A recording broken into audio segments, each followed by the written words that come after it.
The millennial generation is as follows. Welcome to Surrounded by Idiots Radio Podcast. Well, it's time to get out your moral compass. It's the Surrounded by Idiots Radio Podcast with your host today, Tony Dufresne, PhD, and the lovely Mariah Herrick from Boston, Hi, guys. Massachusetts. Hey, Mariah, how you doing?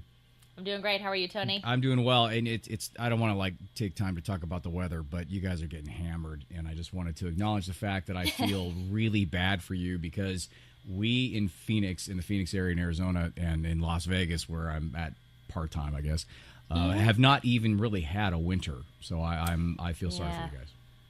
No, thank you. I appreciate your condolences. We're surviving. We're hanging in there. All I heard was people were taking canoes to work. Yes. Out, through the streets. So that's diehards here in I Boston. hope it Good gets old better. Boston. Of course. I love Boston. So this week I thought it would be really cool because of the fact that, and we had talked about this right before the show, and everybody talks about this. It's the moral fabric that's going on right now, and it's the fact that there's so much of this fake news bullshit stuff that's being thrown out there to loosen up and to unravel the moral fabric and the fabric of just how we've been operating over these many years. And they're trying to atomic bomb the whole thing, which is a horrifically horrible idea because you have to have some level of foundation in order to, and make subtle changes on that. That's like, I mean, anybody knows anything about making change on a grand scale. It's not about blowing the whole thing up, but that's what the political scene, especially here in America, that's what's happening right now. And in the process, what they're doing is they're loosening the moral fabric. This is my opinion. And they're putting that question in somebody's head. Is that really what's going on? It's the conspiracy theory stuff. It's the fake news stuff. And this is doing a lot of damage, and people are sitting there floundering around now. So I thought today it'd be kind of cool to go back to almost old school, back to the days where I took my ethics classes in grad school, and talk about morality and ethics and really what they are. And the goal here is to instill the power in everybody that's listening and watching, that they can take what we talk about today and just work on their own moral fabric and their own. Because really, when it comes down to it, it's going to be everybody having a very, very solid foundation and then kind of coming together and starting to repair all of the shit that's been happening for the past couple of years, and to be able to get back on track again. Because we're way off track. We are so far off track. Just so divisive, you and I sort of lean the same way, which is shocking because I'm actually the complete opposite of what I was not 5 years ago. I mean, like the complete opposite. I think that's another show, because I have a completely opposite way political slant now. I'm more center left instead of right. Because I used to be. I was brought up. Anyway, so let's talk about moral and ethics, and then I'm going to throw out to you two classic moral and ethic dilemmas. And, oh, God, and then I kind of want to see what you do with it, and then I want to throw it out to the listeners, too, to see what they think, and then kind of how they... And there's no right answer. That's the best part about all of this. It just makes you think. Makes you think about where you're at and what you think is important, and kind of go along from there. So the first thing is that I just want to put out a couple of quick definitions, just in case, just to clarify things. So the moral definition, or definition of moral or morals, is a person's standards of behavior or beliefs concerning what is and is not acceptable for them to do.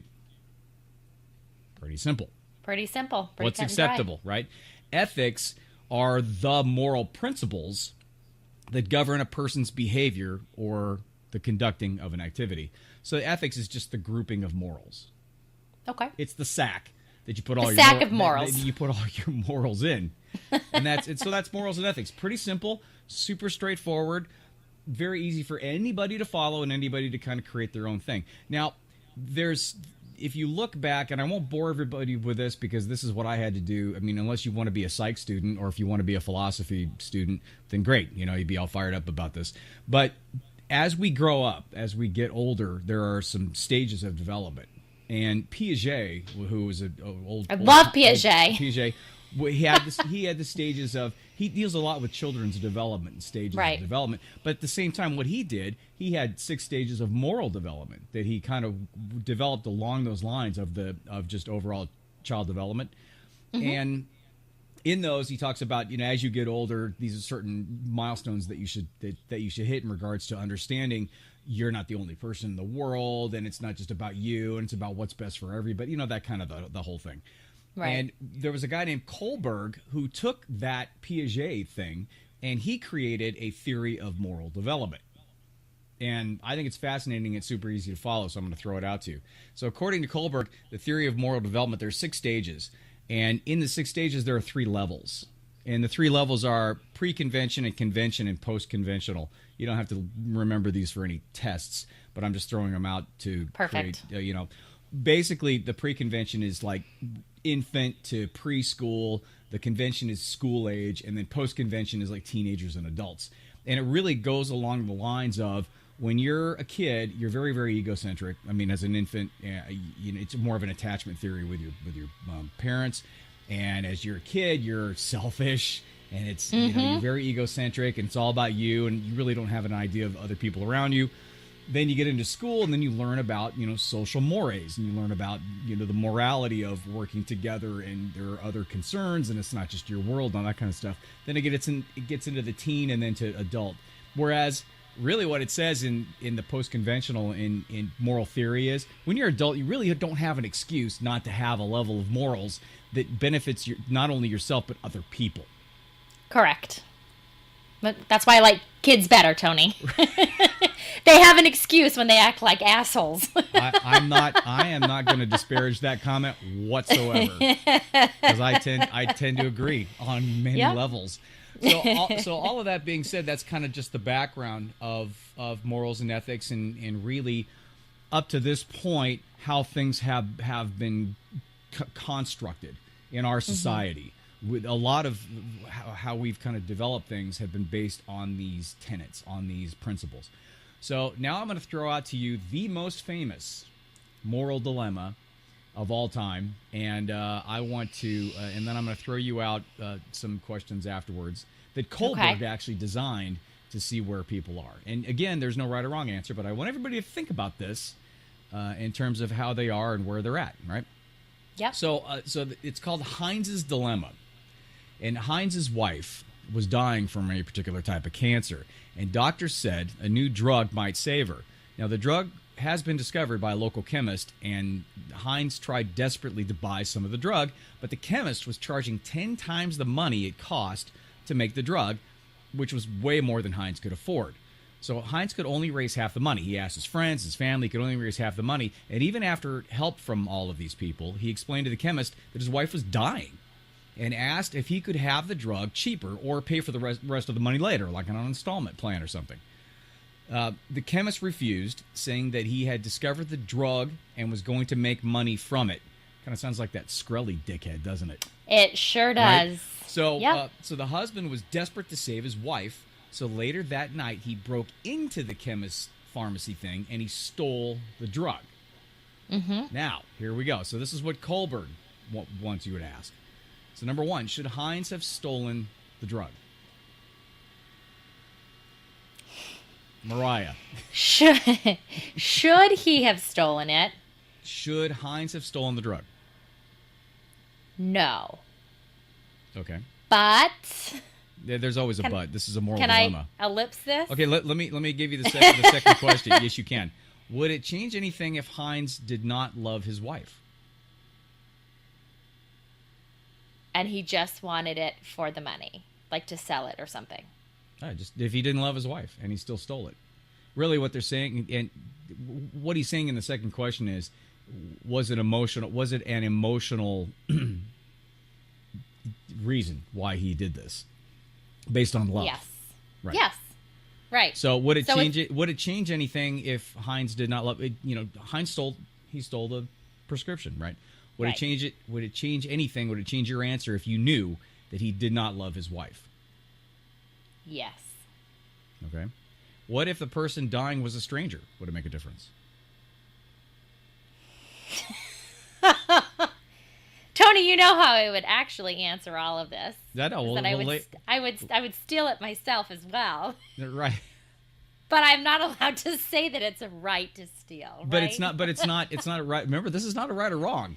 I want to know exactly what you would do in this situation, given the fact. Let's put it exactly in yours, and I hope everybody would tend to put it in their significant other or their mom or their sister or their brother. Let's just say it's the closest relationship you have in your life. Okay. And they're dying of something. Yep. There's a drug out there. It's really expensive. You can only raise half the money, but you know they're going to die in the next couple of days if they don't get it, and that could literally save their life. And you know that it could save their life. Would you break in and steal the medicine? I would. Okay. Yes, I would. All right. Exactly. So why would you steal that medicine? Because I love that person. Right. And to me, I'd rather go to jail and face the consequences than have them die. So you would pick the benefit of one over the benefit of many in terms of continuing to follow the law and the rule of law that's been set up for the good of all. Yes. Okay. See, that's the moral but that's the moral dilemma question, and it brings up a really good point. It brings up the point where, there are certain circumstances where morally you can't just go with what's out there necessarily. You've got to take a look at and you have to decide on your own. Now, consequences is a huge thing here. Because if you do decide to break from the norm or break from the good of the masses or the good of the whole, which happens a lot, if you do, then you are going to have to face consequences, and understanding that that's the case.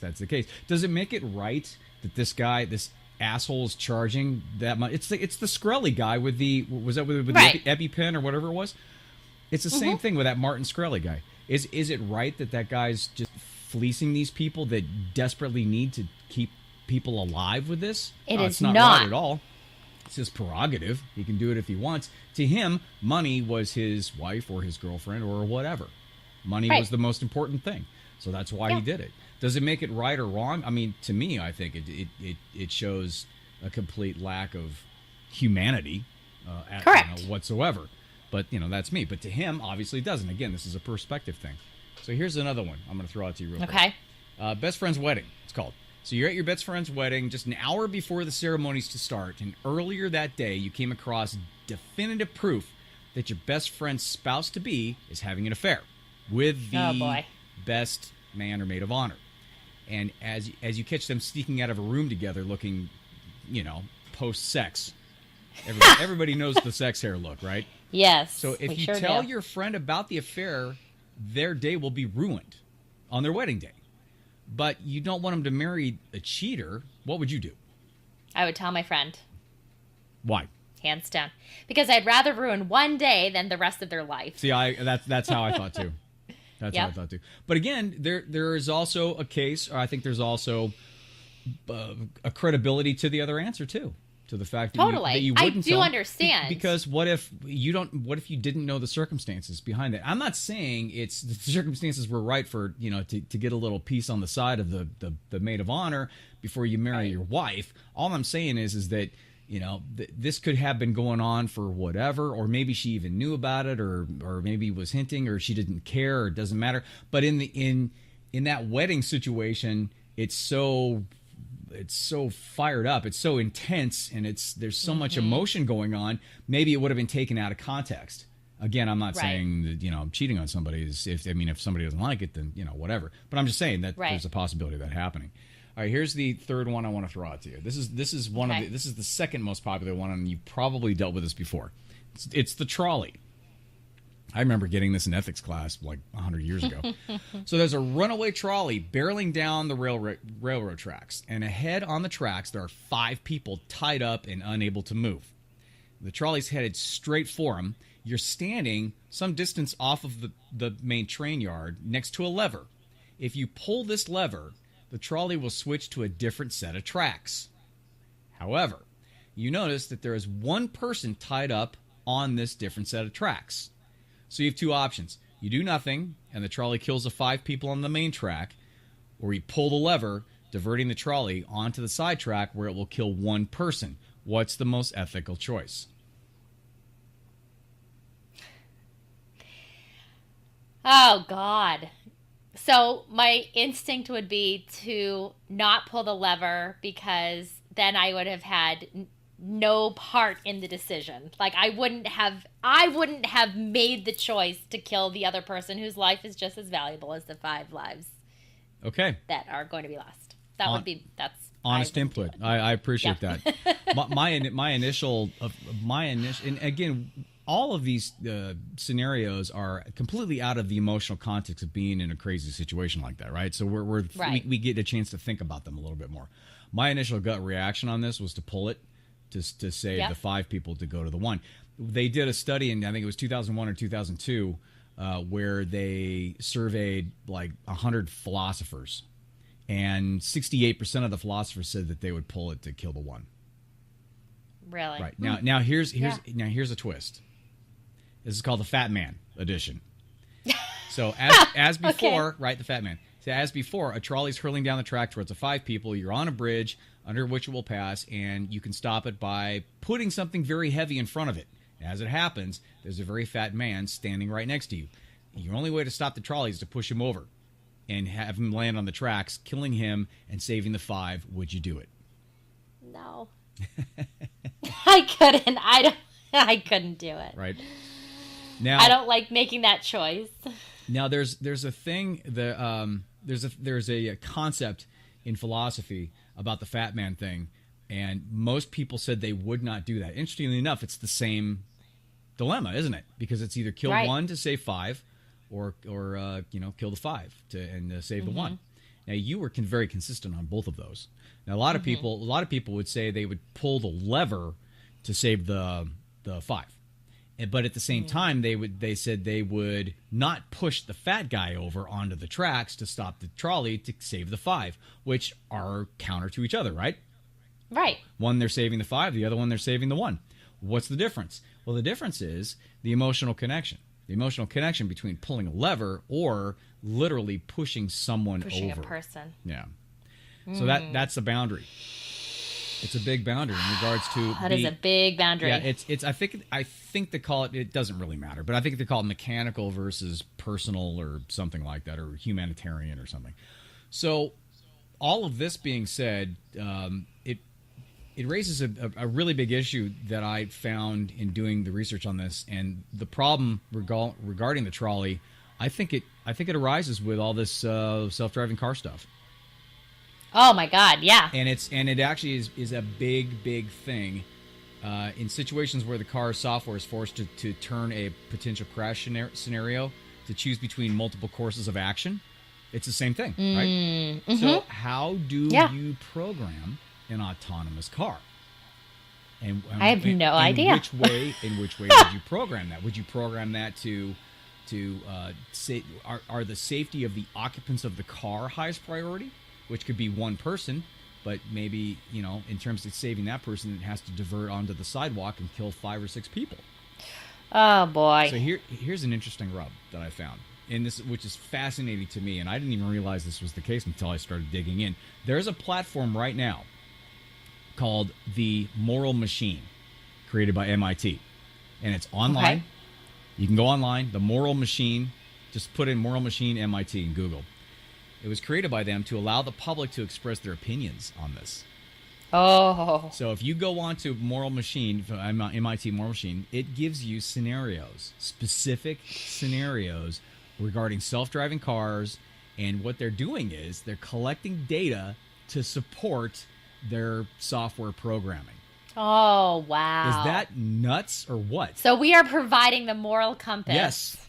For the engineers. Yes, and so what they'll do is, they're using it as something, and this will go into the autonomous car software, and they're using it as a basis of moral decision making, based upon what people say. Now, the fascinating thing I think about it is, you might have 53% of people say one thing, and 47% say another. It's still 47% that doesn't agree. But right. you're still gonna program the car that way. Do you see where we're getting into? It's just it's a very, very tricky situation. Yeah.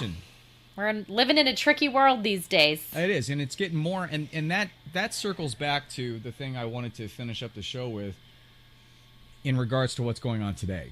And I think the key component of all of this, and the reason why we wanted to chat about this, is to just show you that there's a lot of differences, and it's all based on context. Context is absolutely, positively, 100% every single thing in regards to aspect of anybody's life. Context meaning it depends on your specific situation, who you are, who the person is, what the specific situation is, and then you are able to create some sound decisions based upon what you feel is the most ethical thing, or you feel is the best course of action. Now, the situation with the fake news thing, and the situation, what they're trying to do is they're trying to create an alternative reality. The alternative reality being very, very self-serving to what they're trying to do. And that's the problem. It's not even like they're trying to steer you towards something. All they're trying to do is destroy what we have currently. Now, I'm not going to defend the fact that all of the moral fabric that we have in society is fine and great and doesn't need adjustments. That's actually completely not the case, because a lot of the moral fabric we have is based on ridiculous, biblical scripture and a bastardization and a complete, screwing up of really what things should be and shouldn't be, and that's fine. Right. And I say, and that's the whole thing about the value of life and abortion, and that gets into a lot of different stuff. But the key is, I think the key is personally, is that keep an eye out and be very, very aware of people trying to instill, not instill their own counter opinion or their own specific opinion that doesn't fit into the current moral scene, but just to denounce the current and say fake news. Anybody says fake news, it immediately puts up a red flag for me. The red flag is it has zero to do with what their opinion is, because they don't have one. All they want to do is disparage what's real now in order to put a kernel in your mind that it may not be real. Right. And that's their give you that doubt. That's their intention. Their intention is not to bring something to the table to do some common back and forth and to argue some key components of that. What they're trying to do is just to blow up what's there, to put that kernel in your mind, create a level of uncertainty where now they can infiltrate it afterwards and say, now you can't believe anybody. Exactly. If you look back on history, that has completely imploded many, many powerful societies. Many powerful societies. And the most powerful societies in history, the Romans and the old Babylonians and the Greeks and all that stuff, they have all imploded from within. There hasn't been one great society through history that that has been destroyed by outside forces. Right. And I'm not counting Germany as a great society. That guy was a nut job, and they were just, you know what I mean? That's Touché, yes. That's not what I'm talking about, because they were taken to the woodshed and with the Allies and stuff. But that's not what I'm talking about. I'm talking about great societies throughout history. So, that's why I wanted to throw out the moral thing. Do you have any thoughts on what's going on, or morally or ethically, or what do you see? You're a nurse. You see this as in the medical field, which I think is such a fascinating field to deal with these problems. Yeah. So, certainly in the medical field, we see it most probably in end-of-life decisions, where you're trying to give a little bit of dignity and power to the patient, and the family is selfish and struggling. They don't realize they're being selfish. We would all feel the same way. But when it comes down to those big end-of-life decisions, do we keep someone alive or do we not? That seems to be like the biggest struggle in healthcare, and trying to convince people that sometimes it's better for the patient to let go. So that's really hard. And, that's a hugely emotional thing, just like we were talking about. It's all emotional context. That's all people can think of is with emotion. They're not using their brains. They're completely thinking with their hearts. And that's the way humans are. But I really feel like, especially now in this society that we're living with, I feel like it almost feels like there are two camps of people. And there are the people who are completely focused on what's in front of them. So in their own tiny individual realities, their own little nuclear families and worlds, and what best impacts them. And then we have the people who are looking at a big picture of what's best for the majority, right? And I feel like depending on where you live and the way you were raised, everyone can make good arguments back and forth. It's like the whole gun thing. Do we get rid of the guns, or do we instill more gun control in the hopes that we avoid another mass shooting? Or do we let people have these weapons themselves to protect their family or their people if something does happen? Everyone wants to protect people. We're all coming at it from a different angle. And it's based on how we're looking at the big picture versus the small nuclear group in front of us. And that's really what I see. Do you think there's a way that you can integrate how you what's good for your family, what's good for your inner circle, at the same time what's good for the masses? Do you think there's a way that you can integrate both of those to sort of have the arrows going in the same direction? I think that there is, but I think that there has to be a lot of self-awareness and a lot of understanding of what is a want versus a need. So maybe people want to live in an all-white society and they don't want to integrate or urbanize or anything like that. Maybe that's in their head. That's not a need, that's a want. Maybe people want a gun. Maybe they don't need a gun, an AR-15. Maybe, you know what I mean? And so in my mind, it's wants versus needs. So like for me, when people are all up in arms about taxation and cutting taxes and all that, sure, I'd like to take home more money in my paycheck. But in my mind, when I think to myself, you know what? Do I need that extra $20?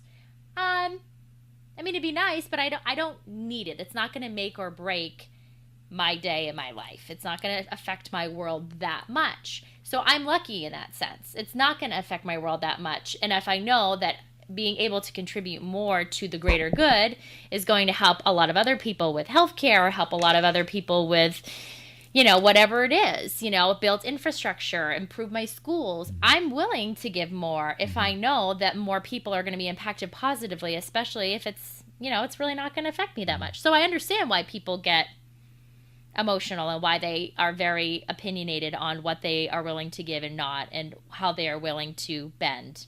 Because we're all in different situations. Yeah, I think that's a great perspective. I think the want and the need is amazing. That goes back to Maslow's hierarchy of needs, and it goes back to the thing is that if you look at wants versus needs, needs are the needs are the basic things, and it's exactly along the lines of what you said. Those wants, in regards to wants that are outside of the greater good, the ones that are really outside of the greater good in terms of having an AR-15 or anything of that nature, those wants are based on fears. That's the problem. The problem is that the society, ever since the Great Recession, the society has split to two different camps who think they have the right answers, and the other people have the wrong answers. And anytime you get into a situation where you believe the other person, or you've created an evil empire on the other side, to where their complete line of thinking is against you. It's not just different; it's against you. Then that's an issue, and it creates levels of fear. Then you have the outside people on both the sides who are not really stable, and they don't have an inner compass, and they're just sheeples, and they'll follow whatever, and they're scared to death already. That's why we have such extremities here. That's why people are so extreme about, because if you look at it from a logical, and I'm a gun owner. I own a gun. I have a Glock. I have a pistol. If you look at it from, and I appreciate the fact that I can. I think that's great. Yeah.